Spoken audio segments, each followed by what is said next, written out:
জয় নিতাই, জয় গৌর। আজকের শ্রী শ্রী গৌরীয় বৈষ্ণব জীবনী আলোচনায় কথা প্রসঙ্গ শ্রী শ্রীনিবাস আচার্য প্রভু, দ্বিতীয় অংশ। আজকের আলোচনা শুরু করা যাক। গতদিন আমরা আস্বাদন করেছিলাম যে শ্রীনিবাস আচার্য প্রভুর জন্মগ্রহণের পরের লীলা এবং তার পিতৃবিয়োগ। আজ তার পরবর্তী অংশ আমরা শ্রবণ করানোর চেষ্টা করছি। বাল্যকালেই শ্রীনিবাস শ্রী গোবিন্দ ঘোষ ঠাকুর ও শ্রী নরহরি সরকার ঠাকুর প্রভৃতির কৃপা প্রাপ্ত হলেন।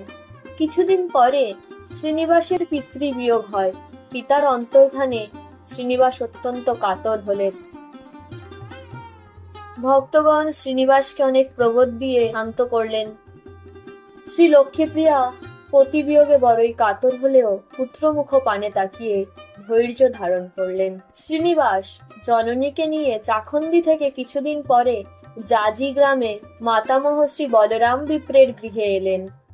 জাজি গ্রামে শ্রীনিবাসের আগমনে তথাকার সজ্জন বৃন্দ পরম আনন্দ লাভ করলেন।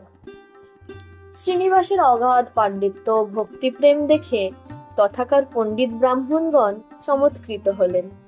শ্রীনিবাসের হৃদয় কোনো বস্তুর জন্য লালায়িত নয়। তিনি কেবল শ্রী চৈতন্য চরণ দর্শন চিন্তায় বিভোর থাকেন। ক্রমে নীলাচলে যাবার জন্য বড়ই অধীর হয়ে পড়লেন। শ্রীনিবাস শ্রীখণ্ডের শ্রী নরহরি সরকার ঠাকুরের শ্রী পাদপদ্ম দর্শন করতে শ্রীখণ্ডে এলেন এবং প্রেমে গদগদ চিত্তে তার শ্রী চরণ মূলে লুটিয়ে পড়লেন। এতাদৃশ্য প্রেম দেখে শ্রী সরকার ঠাকুর তাকে কোলে তুলে নিলেন। শ্রীনিবাস গৌর সুন্দরের নাম স্মরণ করে ক্রন্দন করতে লাগলেন। তারপর প্রার্থনা জানালেন নীলাচলে গিয়ে শ্রী গৌর সুন্দরের লীলাস্থান দর্শন করবেন। শ্রী নরহরি সরকার ঠাকুর ও শ্রী রঘুনন্দন ঠাকুর প্রভৃতি তার শুভ প্রস্তাব শুনে সুখী হলেন এবং বললেন, কয়েকদিন ধৈর্য ধারণ করো। যখন গৌড়ীয় ভক্তগণ পুরী যাবেন তখন তাদের সঙ্গেই যেও। শ্রীনিবাস শ্রীখণ্ডের ভক্তগণ থেকে বিদায় নিয়ে জাজি গ্রামে এলেন এবং জননীকে এই প্রস্তাব জানালেন। জননী বড় কাতর হয়ে পড়লেন, তথাপি পুত্রের একান্ত ইচ্ছা দেখে যাবার অনুমতি দিলেন। অতঃপর কিছুদিন গৌড়ীয় ভক্তদিগের সঙ্গে তিনি পুরীর দিকে যাত্রা করলেন। তিনি বড় বিহ্বল অন্তরে ক্রমে নীলাচলে পৌঁছলেন সন্ধ্যাকালে। রাত্রে সিংহদ্বারের নিকট এক পাণ্ডাগৃহে অবস্থান করলেন। প্রাতঃকালে শ্রী গদাধর পণ্ডিতের গৃহে এলেন। পণ্ডিতকে দেখে শ্রীনিবাস ভূতলে পড়ে ক্রন্দন করতে লাগলেন। শ্রী গদাধর পণ্ডিত তাকে স্নেহে ধরাতল থেকে উঠিয়ে কোলে তুললেন। শ্রীনিবাস গদাধরের কোলে গৌর বিরহে ক্রন্দন করতে লাগলেন। শ্রী গদাধর পণ্ডিতের গৃহে একদিন অবস্থানের পর শ্রীনিবাস শ্রী রামানন্দ রায়, শ্রী সার্বভৌম পণ্ডিত, শ্রী বক্রেশ্বর পণ্ডিত, শ্রী পরমানন্দ পুরী, শ্রী শিখি মাইতি, গোবিন্দ, শঙ্কর ও গোপীনাথ আচার্য প্রভৃতি শ্রী গৌর পার্ষদগণের শ্রী চরণ দর্শনে চললেন। শ্রীনিবাসকে দর্শন করে ভক্তগণ সকলে সুখী হলেন। শ্রীনিবাসের অপূর্ব গৌর প্রেম দর্শনে ভক্তগণ বুঝতে পারলেন তিনি গৌর শক্তি। তার দ্বারা জগতে ভবিষ্যতে গৌরবাণী ও গ্রন্থাবলী প্রচারিত হবে। ভক্তগণ শ্রীনিবাসকে বিবিধ উপদেশ প্রদান করতে লাগলেন। শ্রীনিবাস কিছুদিন পুরীতে থেকে শ্রী গৌর সুন্দরের যাবতীয় লীলাস্থলী সকল দর্শন করলেন। অনন্তর গৌর দেশে আসবার জন্য ভক্তগণের কাছে বিদায় প্রার্থনা করলেন। ভক্তগণ শ্রীনিবাসকে স্নেহে আলিঙ্গন আদি করে বিদায় দিলেন। শ্রীনিবাস ভক্তদের থেকে বিদায় নিয়ে গৌর দেশাভিমুখে আসতে লাগলেন। কিছু পথ চলবার পর সংবাদ পেলেন শ্রী গদাধর পণ্ডিত অপ্রকট হয়েছেন। শ্রীনিবাস তার বিরহে মূর্ছা প্রাপ্ত হলেন। অতঃপর বিরহে আর্তস্বরে রোদন করতে লাগলেন। রাত্রে স্বপ্নযোগে শ্রী গদাধর পণ্ডিত তাকে দর্শন দিয়ে শান্ত করলেন। শ্রীনিবাস পুনঃ গৌর দেশাভিমুখে চলতে লাগলেন। পথে শ্রী অদ্বৈত আচার্য প্রভুর ও শ্রী নিত্যানন্দ প্রভুর অপ্রকট বার্তা শ্রবণ করলেন। শ্রীনিবাস সেদিন তথায় অবস্থান করলেন। বিরহে অবিরাম অশ্রুপাত করতে লাগলেন। স্বপ্নে দর্শন দিয়ে করুণাময় শ্রী নিত্যানন্দ ও শ্রী অদ্বৈত আচার্য তাকে শান্ত করলেন। শ্রীনিবাস ক্রমে গৌড় দেশে এলেন। প্রথমে শ্রীখণ্ডে শ্রী নরহরি সরকার, শ্রী রঘুনন্দন ঠাকুর আদির শ্রীচরণ দর্শন করলেন। তাদের আশীর্বাদ নিয়ে তিনি নবদ্বীপ শ্রী মায়াপুরে আগমন করলেন। শ্রী গৌর সুন্দরের জন্মভূমি দর্শন করে শ্রীনিবাস প্রেমে ভূমিতে গড়াগড়ি দিতে লাগলেন। মহাপ্রভুর গৃহে তখন শ্রী বংশীবদন ঠাকুর অবস্থান করছিলেন। শ্রীনিবাস বংশীবদন ঠাকুরের শ্রীচরণে দণ্ডবত হয়ে পড়লেন। শ্রী বংশীবদন ঠাকুর তার পরিচয় পেয়ে পরম সুখী হলেন। মহাপ্রভুর নাম স্মরণ করে শ্রীনিবাস উচ্চৈঃস্বরে রোদন করতে লাগলেন। শ্রীনিবাস শ্রী বিষ্ণুপ্রিয়া ঠাকুরানীর শ্রীচরণ দর্শন প্রার্থনা করলেন। সেই কালে শ্রী বিষ্ণুপ্রিয়া ঠাকুরানী কাকেও দর্শন দিতেন না। শ্রী বংশীবদন ঠাকুর শ্রী বিষ্ণুপ্রিয়া ঠাকুরানীর শ্রীচরণে শ্রীনিবাসের কথা জ্ঞাপন করলেন। অনেকক্ষণ ভাববার পর আজ্ঞা করলেন, তাকে নিয়ে এসো। শ্রীনিবাসকে শ্রী বংশীবদন ঠাকুর শ্রী বিষ্ণুপ্রিয়া ঠাকুরানীর শ্রীচরণে নিয়ে গেলেন। শ্রীনিবাস শ্রী ঠাকুরানীকে দর্শন মাত্রেই প্রেমাশ্রু নেত্রে ভূমিতলে সাষ্টাঙ্গে দণ্ডবত করলেন। শ্রীনিবাস গেলেন শ্রী ঈশ্বরী সাক্ষাতে, প্রেমধারা নেত্রেতে বহয়ে নিরন্তর, ধরণী লোটাইয়া কইল প্রণতি বিস্তর। ভক্তি রত্নাকরের 4th অধ্যায়ের 40 থেকে 41 সংখ্যক শ্লোক। শ্রী বিষ্ণুপ্রিয়া ঠাকুরানী তাকে আশীর্বাদ করলেন এবং সে দিবস তথায় প্রসাদ পেতে বললেন। গৌর বিরহে শ্রী বিষ্ণুপ্রিয়া ঠাকুরানীর শ্রীঅঙ্গ কৃষ্ণ চতুর্দশীর চাঁদের মতো ক্ষীণ। তণ্ডুলের সাহায্যে শ্রী হরিনামের সংখ্যা রাখতেন। তাতে যে কয়েকটি তণ্ডুল হতো তা রন্ধন করে শ্রী গৌর সুন্দরকে অর্পণ করতেন। তা স্বয়ং গ্রহণ করে জীবন ধারণ করত।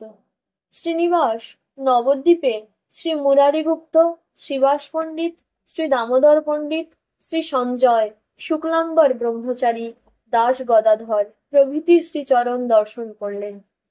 তিনি কয়েকদিন নবদ্বীপে অবস্থান করবার পর শান্তিপুরে শ্রী অদ্বৈত ভবনে এলেন এবং সীতা ঠাকুরানীর শ্রীচরণ দর্শন করলেন। প্রাণ মাত্র আছে সীতা মাতার শরীরে, শ্রীনিবাসে বোলাইয়া লইল অন্তঃপুরে। ভক্তি রত্নাকরের 4th অধ্যায়ের 70 সংখ্যক শ্লোক। শ্রী সীতা ঠাকুরানী গৌর বিরহে প্রাণে মাত্র জীবিত আছেন। শ্রীনিবাসকে প্রচুর আশীর্বাদ করলেন। শ্রীনিবাস শান্তিপুরে অন্যান্য ভক্তগণেরও শ্রীচরণ দর্শন বন্দনাদি করলেন। ক্রমে সেখান থেকে খড়দহ গ্রামে এলেন। খড়দহে শ্রী নিত্যানন্দ প্রভুর গৃহে শ্রী পরমেশ্বরী দাস ঠাকুর তখন অবস্থান করছিলেন। তিনি শ্রীনিবাসকে শ্রী বসুধা, শ্রী জাহ্নবা ও শ্রী বীরচন্দ্রের সঙ্গে সাক্ষাৎকার করালেন। শ্রীনিবাস প্রেমাশ্রুপূর্ণ নয়নে দণ্ডবত করতেই শ্রী জাহ্নবা ঈশ্বরী তার শিরে শ্রীচরণ ধুলি দিলেন। শ্রীনিবাসকে সকলে পরম স্নেহ করতে লাগলেন। খড়দহ গ্রামে কয়েকদিন তিনি রহিলেন। অনন্তর শ্রী জাহ্নবা মাতা তাকে শ্রী বৃন্দাবন ধামে যেতে আদেশ করলেন। শ্রীনিবাস শ্রী জাহ্নবা দেবীর আদেশ শিরোধার্য করে খানাকুলে শ্রী অভিরাম গোপাল ঠাকুরের গৃহে এলেন। শ্রী অভিরাম গোপাল ঠাকুরকে বন্দনা করতেই তিনি তার জয় মঙ্গল নামক চাবুক 3 বার শ্রীনিবাসের দেহে স্পর্শ করালেন। তার পত্নী শ্রী মালিনী দেবী নিষেধ করলেন। প্রেমাবেশে পুনঃ সে চাবুক স্পর্শাইতে, শ্রীমালিনী দেবী আসি ধরিলেন হাতে। ভক্তি রত্নাকরের 4th অধ্যায়ের 141 সংখ্যক শ্লোক। জয়মঙ্গল চাবুক স্পর্শে শ্রীনিবাসের দেহে প্রেমের সঞ্চার হল। শ্রীনিবাস অভিরাম গোপাল ঠাকুরকে বন্দনা করে তার কৃপা আশীর্বাদ নিয়ে শ্রীখণ্ডে এলেন। শ্রীখণ্ডের শ্রী নরহরি সরকার ঠাকুর ও শ্রী রঘুনন্দন ঠাকুর তাকে দেখে অতি সুখী হলেন। অতঃপর তিনি জাজি গ্রামে নিজ গৃহে এলেন এবং স্বীয় জননীর চরণ বন্দনা করলেন। জননী সানন্দে অনুমতি দান করলেন। শ্রীনিবাস শীঘ্র বৃন্দাবনাভিমুখে যাত্রা করলেন। পথে গয়াধামে উপস্থিত হয়ে শ্রী বিষ্ণু পাদপদ্ম দর্শন করলেন। এই স্থানে শ্রী ঈশ্বরপুরীর সঙ্গে শ্রীমান মহাপ্রভুর মিলন হয় এবং প্রভু তার থেকে মন্ত্র দীক্ষা গ্রহণ করেন। গয়াধামে 2-3 দিন অবস্থান করে কাশীতে শ্রী চন্দ্রশেখরের গৃহে এলেন। শ্রীনিবাসের অন্যান্য ভক্তগণের সহিত তথায় মিলন হলো। শ্রী চন্দ্রশেখর ও শ্রী তপন মিশ্রের মুখে কাশীতে মহাপ্রভু যে যে লীলা করেছিলেন তা শ্রবণ করে আনন্দ সাগরে ভাসতে লাগলেন। কয়েকদিন তথায় থাকার পর সেখান থেকে শ্রী মথুরা ধামে এলেন। বিশ্রাম ঘাটে স্নান করলেন। এই স্থানে শ্রীকৃষ্ণ কংসাসুরকে বধ করার পর বিশ্রাম করেছিলেন, তাই এই স্থানের নাম বিশ্রাম ঘাট হয়েছে। শ্রীনিবাস মথুরায় শ্রীকৃষ্ণ জন্মস্থান ও আদি কেশব দর্শন করে শ্রী বৃন্দাবন অভিমুখে যাত্রা করলেন। পথে কয়েকজন বৃন্দাবনবাসী ব্রাহ্মণের মুখে শ্রী রূপ সনাতনের তথা রঘুনাথ ভট্ট গোস্বামী প্রভৃতির অপ্রকট কথা শুনে অতি বিষণ্ণ হলেন। শুনি শ্রীনিবাস ভাসিলেন নেত্র জলে, মূর্ছিতা হইয়া পড়িলেন ভূমিতলে। তার সঙ্গে ব্রাহ্মণগণ ছিলেন। তারা শ্রীনিবাসকে অনেক কথা বুঝিয়ে শ্রী জীব গোস্বামীর স্থানে নিয়ে এলেন। শ্রী জীব গোস্বামী পূর্বেই শ্রীনিবাসের পরিচয় শুনেছিলেন। শ্রীনিবাস শ্রী জীব গোস্বামী শ্রী পাদপদ্ম বন্দনা করলেন। শ্রী জীব গোস্বামী আনন্দে শ্রীনিবাসকে ধরে আলিঙ্গন করলেন। অতঃপর উভয়ে বিবিধ কথোপকথন করতে লাগলেন। শ্রী জীব গোস্বামী গৌড় দেশবাসী ভক্তগণের বিবিধ কুশল বার্তাদি জিজ্ঞাসা করলেন এবং তার থাকবার ও প্রসাদ পাবার ব্যবস্থা করলেন। সেদিন শ্রী গোবিন্দ দেবের সেবক শ্রী কৃষ্ণ পণ্ডিত প্রসাদ নিয়ে এলেন। জয় নিতাই, জয় গৌর। আজকের শ্রী শ্রী গৌরীয় বৈষ্ণব জীবনী কথা প্রসঙ্গ এই পর্যন্তই বিশ্রাম লাভ করছে।